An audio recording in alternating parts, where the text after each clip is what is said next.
A gente até se arrepia, mas que bom tê-los aqui conosco para enaltecer, glorificar o nome do Senhor. Queridos membros aqui também, alguns que nos visitam, eu ouvi no início ali que tem gente de Pomerode, tem gente de outra cidade aqui, só Pomerode e Joinville, né? Que bom tê-los aqui conosco hoje, nessa noite que nós queremos refletir sobre pais. E eu acho bem oportuno nós refletirmos sobre qual pai agrada a Deus, qual é o pai segundo a vontade de Deus, qual é o pai que agrada a Deus. Primeiramente eu quero parabenizar todos os pais aqui. aqueles que são pais biológicos, mas também, assim como eu, que sou padrasto, né? Então, aqueles também sintam-se acolhidos pela palavra de Deus. Vale a pena destacar que nenhum de nós recebeu um manual dizendo como é que a gente deve se comportar como pai. Ou alguém aqui recebeu, passa para mim, porque tarefa difícil, não é verdade? Da mesma forma como é sublime, também tem as suas dificuldades. Talvez seja mais fácil a gente ter êxito na vida social, no nosso trabalho, do que ter sucesso com a criação dos nossos filhos.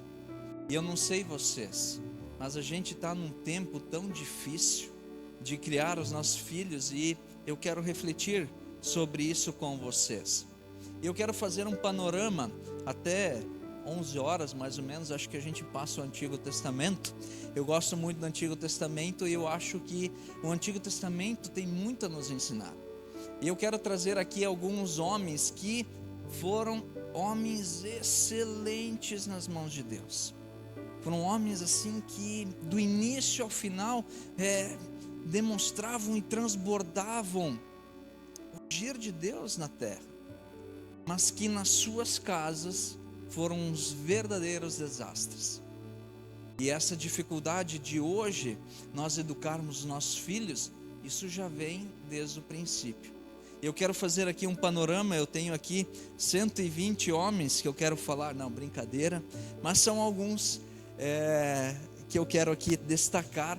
Alguns talvez vocês conheçam a história, mas nos traz um verdadeiro ensinamento a partir de cada um. O primeiro homem, vocês conhecem, e foi de fato o primeiro homem da Bíblia, Adão. Adão e Eva formaram um casal e Adão foi pai de muitos filhos, mas os dois primeiros filhos, Caim e Abel. Adão, ele era próximo de Deus, ele era, por mais que o pecado entrou a partir dali, mas Adão ainda era um homem honrado. Mas Adão, ele cometeu algo muito grave no seu ministério paternal. Ele não se ateve aos sentimentos, às emoções que estavam brotando no coração de Caim. Isso é muito comum também hoje em dia. Muitas vezes a gente não consegue entender quais são os sentimentos, as emoções que estão brotando no coração dos nossos filhos. E se Adão percebeu, ele não fez o que deveria ter feito, ter corrigido, ter chamado a atenção.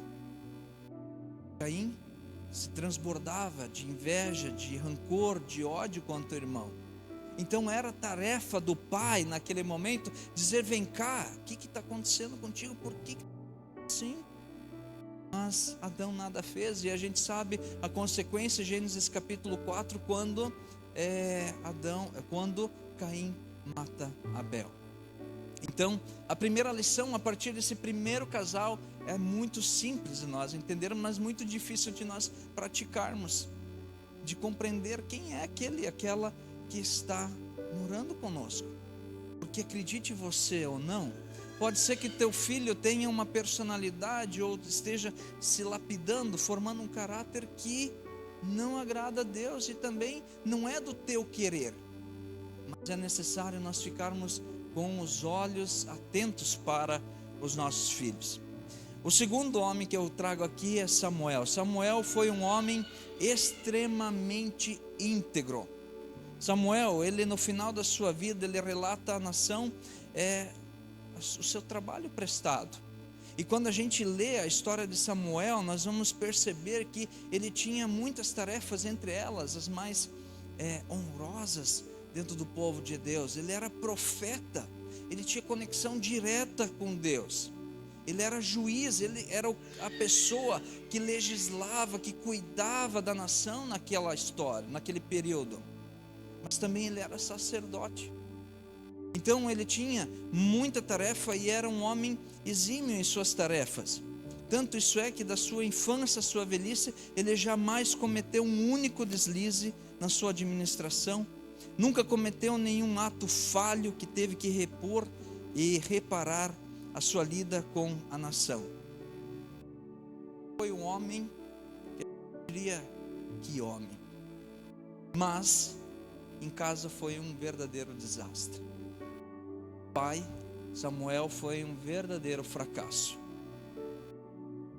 Talvez, e aqui Samuel, como ele tinha a tarefa de estar a serviço do povo de Deus, há alguns comentaristas que dizem que ele estava meio afastado da criação. E é óbvio que, quando a gente vê essas realidades de pais que estão muito tempo fora, que não estão presentes, tendo uma lacuna ali na criação. Então, talvez neste momento, o que aconteceu com Samuel e com os seus filhos foi a ausência. E talvez alguns de nós se identifiquem eventualmente com Samuel, essa lida de ser pai. Mas quando a gente lê, por exemplo, e a gente analisando os dois filhos, Joel e Abias, eles entraram num caminho totalmente do pecado. Eles enveredaram um caminho tão obscuro que a Bíblia ela não cansa de falar o que eles eram e como eles eram. 1 Samuel capítulo 8, 33 diz: Joel e Abias se inclinaram à avareza, aceitaram subornos e perverteram a justiça. Os dois filhos de Samuel, e Samuel fez um erro que hoje em dia é proibido na gestão pública, do nepotismo. Samuel colocou os dois filhos para legislar e cuidar, mas Samuel não se deu conta que aqueles filhos lá não tinham seguido os caminhos de Samuel, tinham enveredado, tinham caído para um outro lado. E aí talvez a gente se pergunta: poxa, mas como assim um homem de Deus ter dois filhos que se perderam totalmente? Isso é muito comum. Eu tenho muitos amigos pastores que têm grandes dificuldades com seus filhos, porque para aqueles que são religiosos, os filhos vão crescendo junto na sacristia e vão vendo o sofrimento, os trabalhos, o trabalho árduo de pastorear um rebanho, e eles vão chegar num momento que dizer: não, eu não quero isso para a minha vida. Por isso, e aqui Samuel, ele não é essa justificativa, mas Samuel estava distante dos seus filhos. E a Bíblia afirma, por exemplo, em Ezequiel, que filhos de pais piedosos, ou seja, de pais crentes, pais que seguem a palavra de Deus, podem ter filhos que se desviam totalmente e vão pelo caminho do pecado. Como também pode ser que tenha filhos que são filhos de pais que são totalmente pecadores, que não querem saber nada de Deus, mas os filhos se tornam caminho da salvação naquele lar. Portanto, nesse segundo, enquanto que no primeiro exemplo que eu trouxe, Adão, ele estava presente, mas não percebia. Aqui no segundo Samuel, ele estava ausente. A gente tem que ficar atento, porque se a gente está muito ausente, alguém se faz presente na vida deles. E cuidado, porque isso aqui toma um lugar. E às vezes a gente não se dá conta, de repente a gente encontra um filho que está totalmente moldado aos padrões do mundo, porque foi ludibriado, foi enganado a partir dessa pequena maquininha. Eu não estou aqui demonizando o celular, pelo contrário, é uma ferramenta muito boa, mas a gente tem que cuidar o que os nossos filhos estão acessando, o que está acontecendo no quarto deles. E aqui eu quero abrir um parênteses, porque alguns pais não têm autorização para entrar nos quartos dos filhos. Vocês acreditam nisso? Acontece. Alguns lá, eu já ia pegar, eu não vou falar aqui, não, vou falar. Eu já prego a porta, o pé na porta e digo: mão na cabeça, larga tudo, e tudo que tu falar aqui vai ser usado a teu favor ou contra ti. A gente tem que saber o que está acontecendo no nosso lar, no quarto. eu não me recordo o nome do assassinato lá nos Estados Unidos, que a mãe, depois, o filho matou, então invadiu a escola, matou muitas crianças, e o filho não deixava o pai, a mãe e o pai entrar. E aí, quando tudo aconteceu, foi preso, tudo aquilo, a mãe entrou no quarto e se deparou com um quarto preto, cheio de caveira, cheio de... Precisa estar presente na vida dos nossos filhos. E aqui é um puxão de orelha, a gente precisa saber o que estão acessando. Cada vez mais isso vai tomando conta. O terceiro homem que eu trago aqui, então o primeiro, né, Adão estava presente, mas não percebia. Segundo, Samuel estava distante e a coisa tomou um caminho que ele não desejava. E o terceiro, Davi foi um homem exemplar, não tão exemplar, né? Ele teve muitas falhas, mas ele foi um homem de Deus. Inclusive Deus diz que Davi foi segundo o coração de Deus, um homem segundo o coração de Deus. Davi foi um homem admirável, mas foi uma catástrofe dentro da sua casa. Vocês sabiam? Davi, ele, primeiro lugar, ele deu um mau testemunho. E aqui tem um puxão de orelha. Não adianta falar uma coisa e fazer outra. Davi, ele, num determinado momento da sua vida, ele estava vivendo uma vida promíscua. Davi teve muitas mulheres, isso nós lemos segundo Samuel 15, 16, depois 20, versículo 3, quando Davi, ele se envolve com Betseba. E aí Davi, ele se apaixona por ela, mas ela era casada com Urias, então Davi disse, uma ideia, vou botar ele lá na frente, na guerra, ou seja, quem estava lá na frente na batalha, era morto, facilmente retornado. Então Davi, sim, foi culpado pela morte de Urias.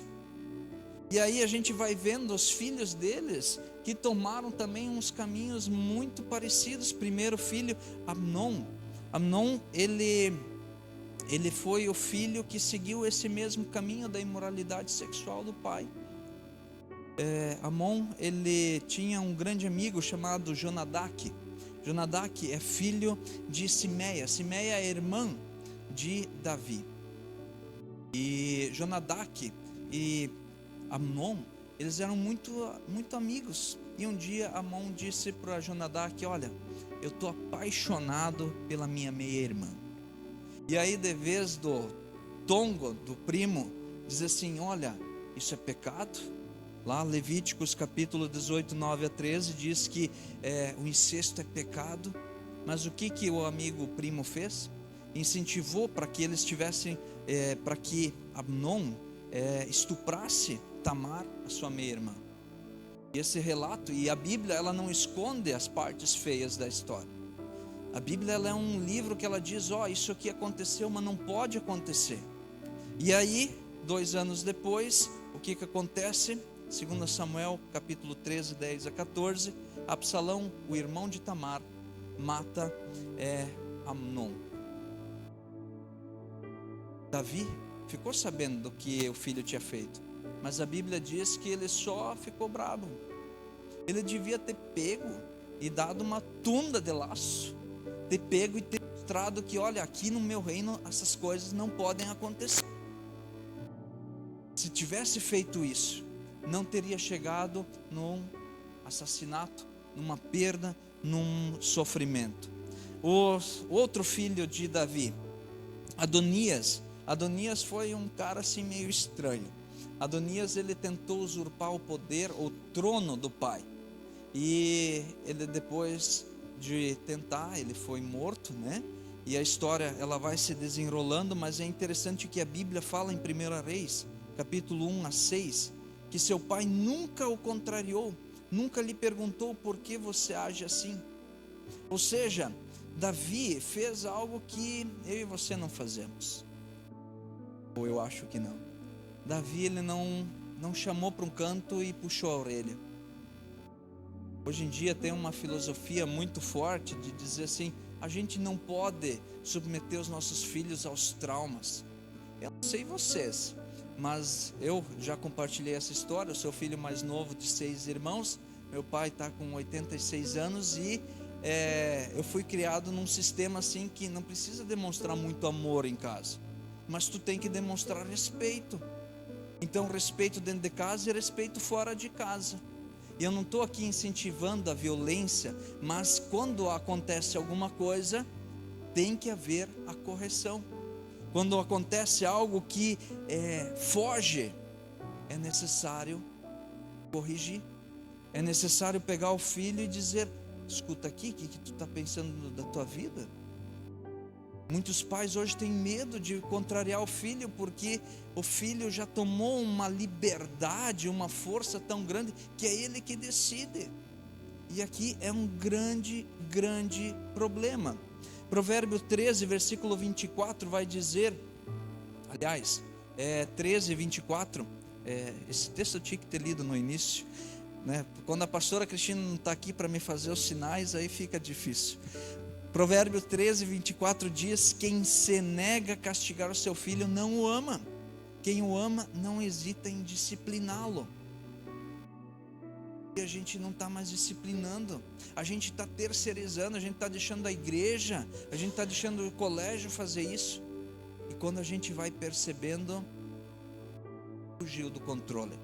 Também Provérbios capítulo, seguindo, Provérbios 22, 6, ali diz: instrua a criança segundo os objetivos que tem para ele, e o mesmo com o passar dos anos não se desviará. Ou seja, quando nós criamos uma base sólida, quando nós criamos e incentivamos os nossos filhos a caminhar segundo a vontade de Deus, pode ser sim que o filho vai se desviar, mas tem grande chance do filho ser uma bênção nas mãos de Deus e serem agradáveis aos olhos do Senhor. Portanto, é necessário cuidar, disciplinar. 1 Colossenses, e eu quero aqui finalizando com o texto de mais um homem, Ezequias. Ezequias também foi um homem ímpar. Ezequias foi um excelente líder, mas ele não conseguiu passar isso para os seus filhos. Ezequias já é no período de reis, e Ezequias, ele comete um grande erro. Ele foi um excelente governador, mas ele não conseguiu passar para os seus filhos o caminho do Senhor. E quando a gente observa o filho dele chamado Manassés, que não foi nada mais nada menos, e a Bíblia não exclui ou não poupa para qualificar esse filho, que foi o pior rei de Israel. Tanto isso é que Manassés, ele reconstruiu os templos, os altares que o pai tinha destruído. O povo naquele tempo caía muito fácil na idolatria, e enquanto Ezequias destruiu e baniu a questão dos falsos deuses, o filho fez o caminho inverso. Tanto isso é que foi o pior dos reis. E aqui eu quero chamar a atenção para uma questão bem particular. Tem eventualmente alguns pais que chegam e dizem assim: ah, pastor, mas eu vou deixar meu filho ter a fé dele, vou deixar meu filho decidir o que ele quer no futuro. Cuidado, isso é a maior bobagem, a maior heresia, a maior falha que a gente pode fazer. Eu, quando dou ensino confirmatório, eu tenho convicção e eu percebo quando uma criança ela foi caminhando dentro da caminhada de fé, ela foi crescendo, e para ela a fé, o conceito bíblico é quase natural. Agora, uma criança que não teve isso, que não teve culto infantil, cai de paraquedas no ensino confirmatório, percebe que é desse tipo de pais que deixam para a igreja essa tarefa, ou que disseram assim: bom, deixa ele decidir. E aí a gente entra num tempo, e detalhe, crianças que tem essa liberdade para escolher, no futuro muitas vezes não tem fé, não tem espiritualidade, tem, mas não caminha em nenhuma direção de fé. Segue Jesus Cristo, começa a seguir, pegar um pouquinho dessa religião aqui, um pouquinho da... vai no espiritismo, vai no candomblé, vai lá, pega e vai virando uma bagunça a vida dessa pessoa. Por isso a Bíblia nos chama a atenção para que eu e você, nós chamemos a atenção e dissemos assim: caminha desde cedo os caminhos do Senhor. 1 Colossenses 3, versículo 20, ele vai dizendo: em tudo obedecei aos vossos pais, porque isso agrada a Deus. Obedecer aos pais não é um pedido, mas sim é uma ordem. Nós temos que, como pais, olhar para essa geração, este tempo em que está bem difícil. E como pastores nós percebemos que princípios vão sendo relativizados, famílias vão sendo destruídas, porque a gente não está tendo o cuidado dentro da nossa família e principalmente com os nossos filhos. O filho, sim, ele precisa obedecer, ele tem que ser uma bênção aos olhos do Senhor, muito mais do que para os nossos olhos, mas para os olhos de Deus. Que Deus nos auxilie nessa tarefa, que não é uma tarefa fácil, é uma tarefa árdua, é uma tarefa diária, mas é essa tarefa que Deus deu a vocês, pais. Que Deus os abençoe, os cuide e os auxilie nessa tarefa diariamente. Amém? Chegamos ao momento em que, depois de uma pregação em que eu fiz questão de chamar a atenção aos pais e sutilmente puxar a orelha, chegamos também no momento de parabenizá-los, porque da mesma forma como há inúmeros pais que têm o descaso, mas também há inúmeros pais que têm um amor contínuo e buscam continuamente na tarefa de lidar. E aqui pai não é biológico, pai pode ser o avô que pode cuidar tão bem quanto. Pai é aquele que educa, que auxilia na caminhada de vida de fé. Pai é aquele que sabe escolher a varinha que não quebra tão fácil, né? Pai é aquele que auxilia nos momentos de alegria, mas está presente também nos momentos de dor. Eu quero parabenizar. Querido e amado Deus, nós te agradecemos por este culto. Te agradecemos, Senhor, porque Tu se fez presente aqui. Tu falou conosco através do louvor, através da pregação. Senhor, nós reconhecemos que nem sempre a Tua palavra ela é suave aos nossos ouvidos, porque muitas vezes nós somos chamados à nossa responsabilidade. Mas, Senhor, ajuda-nos a sermos pais melhores, segundo o Teu desejo. Ajuda-nos, Senhor, a caminhar e encaminhar os nossos filhos na Tua palavra. Senhor, neste momento também nós queremos orar por todos aqueles que estão desanimados, abatidos, todos aqueles que estão passando pela depressão. Senhor, visita-os, fortaleça-os, que eles possam encontrar a Tua palavra, a orientação e o caminho. Também, Senhor, nós queremos orar e colocar em Tuas mãos o José Mohamed, Senhor, que Tu possas restaurar a saúde dele. Senhor, muitas vezes nós nos deparamos com momentos de fragilidade. Cuida de nós nesses momentos. Que a nossa fé, Senhor, seja sempre animada e fortalecida pela Tua palavra. Também, Senhor, nós oramos pelo nosso país.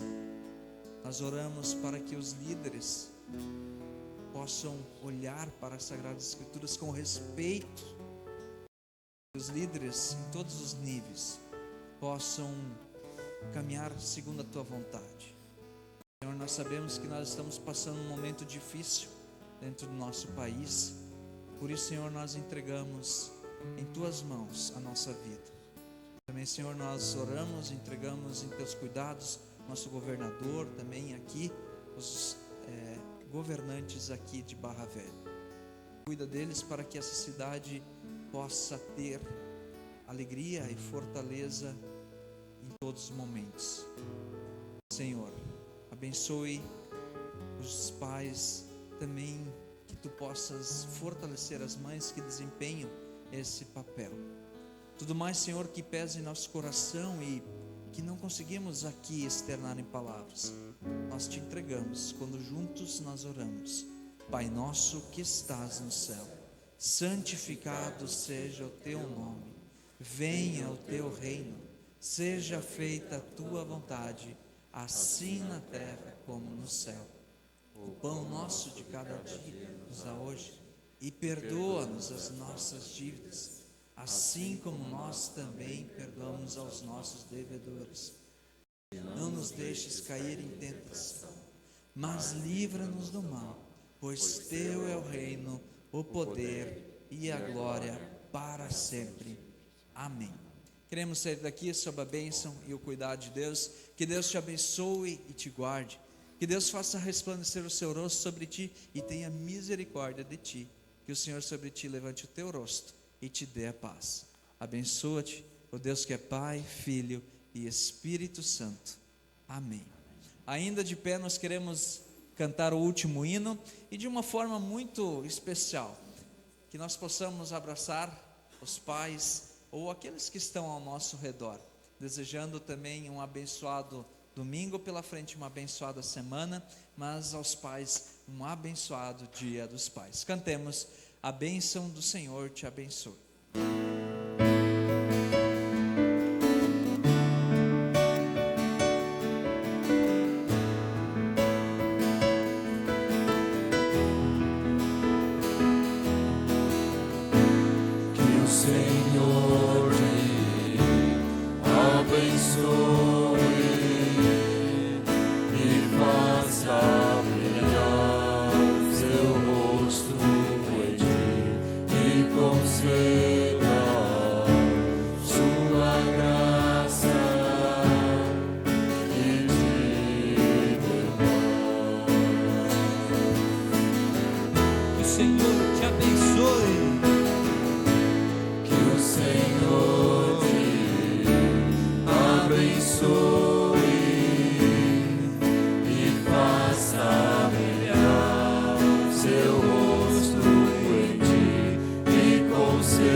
É contigo, é por ti.